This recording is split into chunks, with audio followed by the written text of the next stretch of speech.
Pilkada pasti berlalu. Banyak yang senang, Banyak juga yang sedih, banyak yang sedih, kecewa, banyak sakit hati, bercampur aduk tuh semua. Tapi tidak amanah, akhirnya ke borgol juga. Dapat souvenir dari KPK. Orang kalau mau maju pilkada, memang harus mempersiapkan diri untuk menang dan untuk kalah. Untuk yang kalah, ya jangan kita berkecil hati. Ingat, orang bijak bilang kan, kalau kekalahan itu adalah kemenangan yang tertunda. Betul.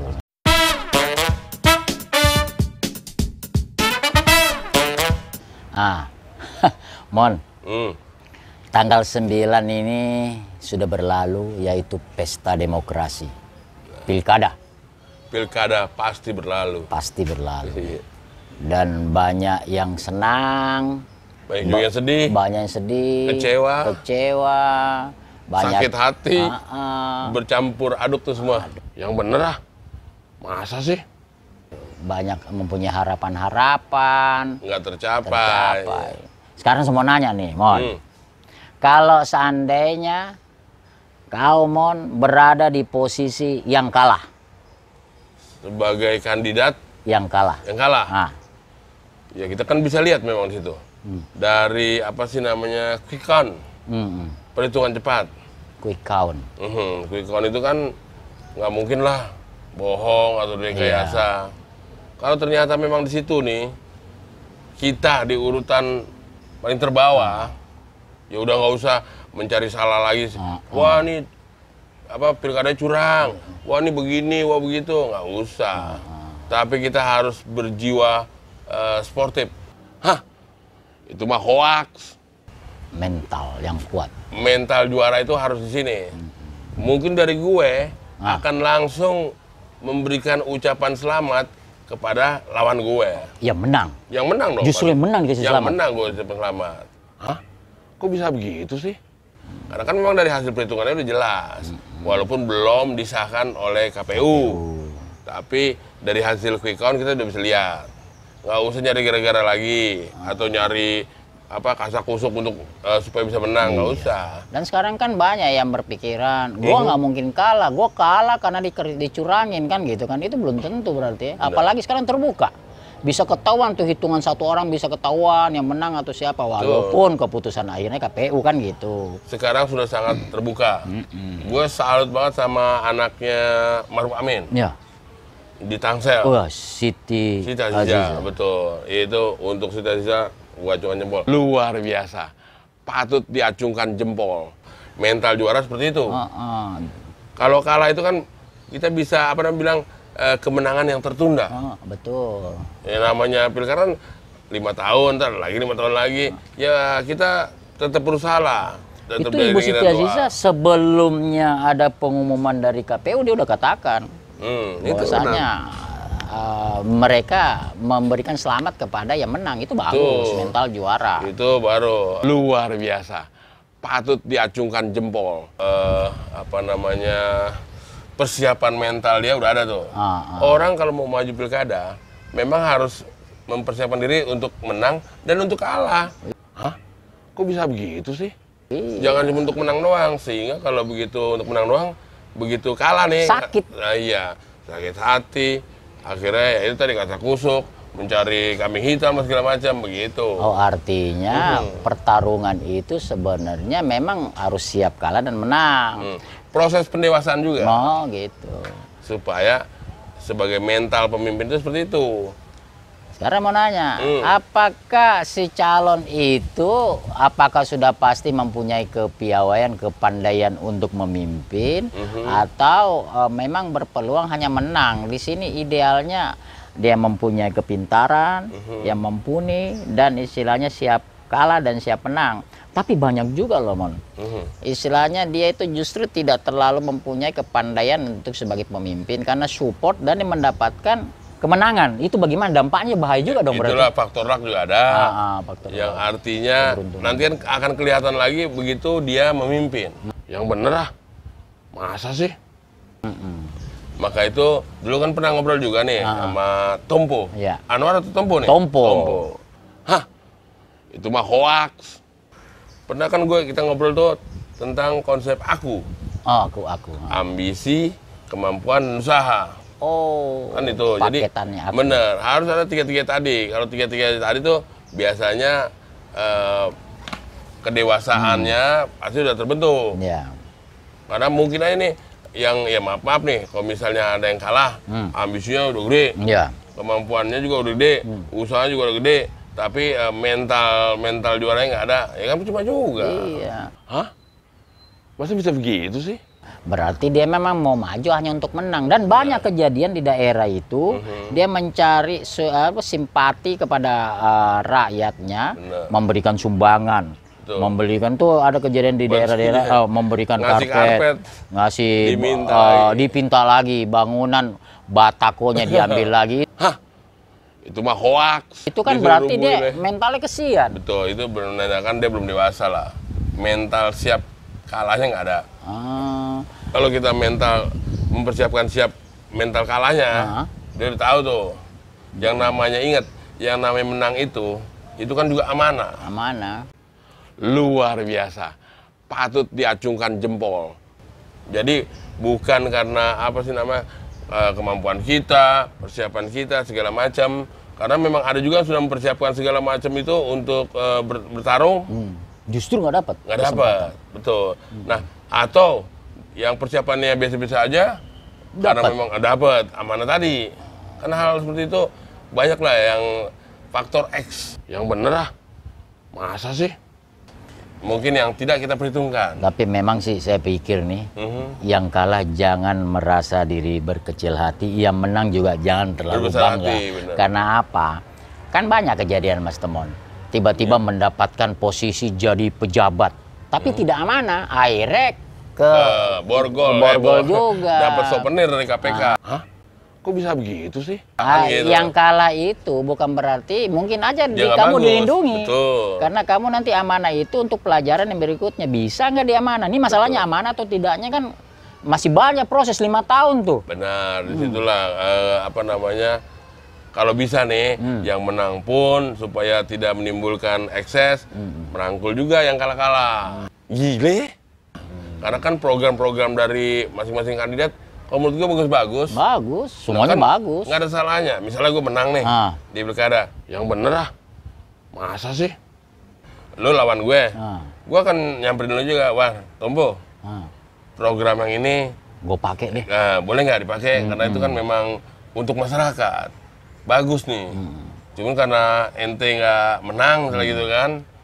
Atau bantu gue lah, Bantu kita gue berkolaborasi. kolaborasi, itu bagus. Tapi ada juga kan pemimpin yang istilahnya mentang-mentang gue Temon nih kemarin jadi pemimpin, tiba-tiba saya nggak suka sama Temon. Jadi kebijakan-kebijakan yang udah bagus, gue hilangin semua, itu tidak bagus juga berarti. Iya, kita Yang lanjutkan. bagus kita tetap lanjutkan. Bener. Program-program pemimpin sebelumnya, yang bagus ya kita lanjutkan dong. Iya. Nah nanti yang kurang-kurang kita baru apa namanya itu poles lagi, perbaharui, dipindah. seperti itu. Jadi negara ini juga tetap apa berjalan terus. Hah? Itu mah hoax.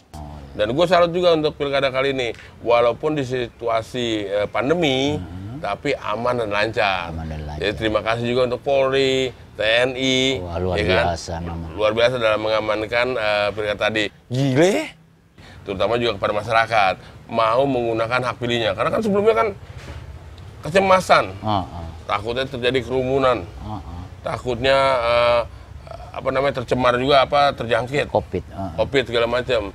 Nah, cuman tapi memang kelihatannya sekarang ya alhamdulillah pemerintah ini tegas. Ketegasan itu sangat perlu. Toto terjadi kampanye juga istilahnya tidak berjalan, tetap ada sistem namanya apa namanya daring tadi, lewat Zoom, virtual. Tapi berjalan dengan apa adanya dan juga tidak terlalu banyak makan biaya kemarin. Coba kalau misalkan kalah sekarang, biayanya mungkin kemarin harusnya kalau 10 miliar paling juga 1 miliar kan, ini tidak terlalu sakit lah. Ada hikmahnya pandemi ini. Hah? Itu mah hoax. Terus ada pesan nggak Mas Temon? Ini kan saya sih ya seneng banget ya hiburan rakyat ini menjadi yang menang bisa menikmati, yang kalah juga harus menikmati. Kita juga melihat nih kondisi sekarang ini, yakin nggak kalau yang namanya tidak siap mental itu mungkin dia bisa stres kali ya kalau dia nggak ini ya. Itu tadi yang dibilang dengan kesiapan mental juga. Aku itu ya. Artinya kalau memang kita benar belum siap kalah, maunya menang terus. Nah itu kan diawali dari pendidikan di keluarga dulu. Yang bener lah, masa sih? Di dalam keluarga itu kan pemerintahan yang terkecil tuh. Iya. Di situ dilatih kita sama orang tua untuk belajar berbagi, belajar kepada saudara-saudara, terus belajar memimpin juga, mimpin adik-adik misalnya dia sebagai kakak. Di situ kan dapat arahan dari orang tua juga, bahwa kamu mungkin harus ngalah, cuman kasih tahu juga apa namanya solusinya lagi dari orang tua kepada adik-adiknya. Kalau kamu misalnya dipenuhi keinginannya, ada konsekuensi lagi. Jadi cuman hanya jangan betul, jangan hanya dipenuhi, udah nggak mau konsekuensinya misalnya nih contoh. Mau dibelikan handphone deh misalnya gitu, yang bener lah, masa sih?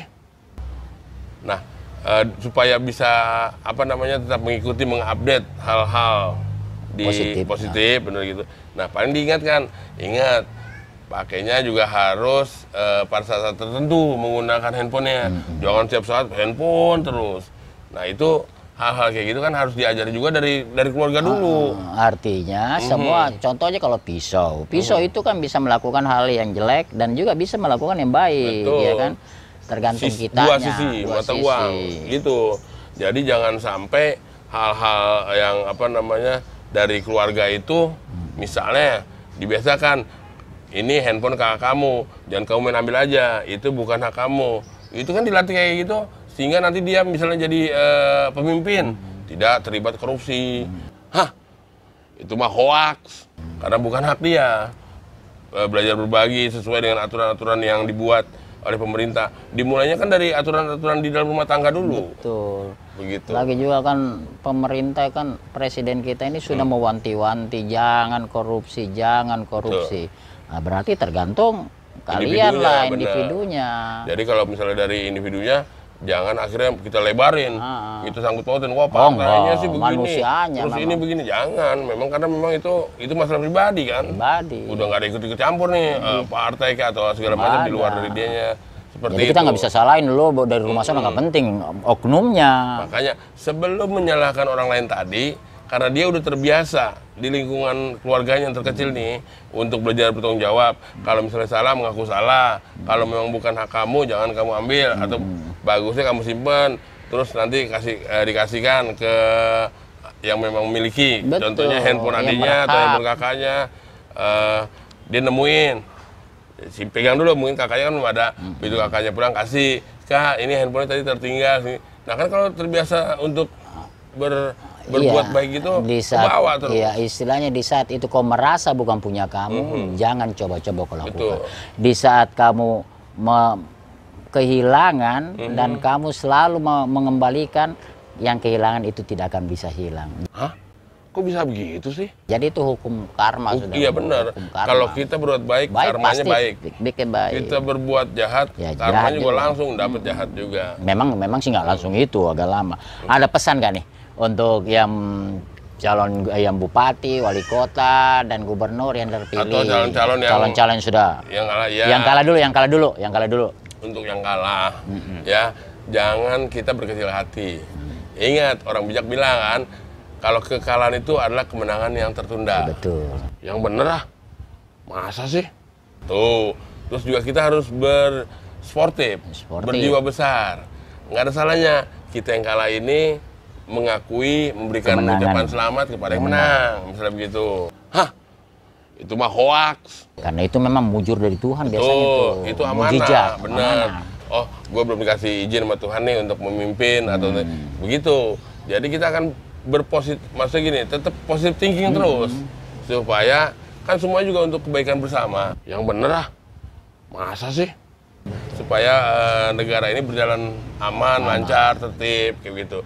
Nah, untuk yang menang, usahakan tadi, kalau memang nggak usah lah kita misalnya pengen biar diakui nih, kita buat program-program baru lagi, yang belum tentu misalnya gitu kan. Mendingan yang memang yang udah berjalan, yang udah baik, ya lanjutkan. Betul. Nah, yang kurang-kurang itu baru kita perbaiki. Dua, kalau bisa kita merangkul kandidat-kandidat lawan tadi, lawan-lawan kita nih, supaya kan tetap silaturahmi terjaga. Betul. Pasti program-program dari kandidat masing-masing itu bagus-bagus. Aku yakin lah, karena kan nggak mungkin kita maju waktu kampanye mengucapkan program-program yang nggak bagus. Betul. Nah, supaya terlaksana juga nggak ada salahnya dirangkul, kolaborasi kayak atau segala macam. Sekali lagi supaya kan negara ini aman, lancar, tetap terkendali, ikuti aturan-aturan yang ada. Luar biasa, patut diacungkan jempol. Nah, Ya, satu lagi. nggak usah bersenang-senang euforia yang berlebihan juga, jangan. Karena apa? 5 tahun ke depan itu gampang Anda terjatuh kalau Anda membuat suatu kesalahan. Hah, itu mah hoax. Ingat Iya. juga, karena kan situasi pandemi. Kalau kita menang terus langsung hura-hura, tolong diingatkan juga, jangan sampai begitu. Ya. Ya, Oke. thank you. Sampai di sini dulu. Obrolan Pilkada ke santai depan, kita. santai. Masalah pilkada pasti berlalu. Ya. Sampai ketemu 5 tahun kemudian ya. Siap, yang bener ah. Masa sih? Jangan lupa subscribe, share, like, komen. Lihat juga di IG-nya Temon Templar 27. Ya. Wassalam. Dadah.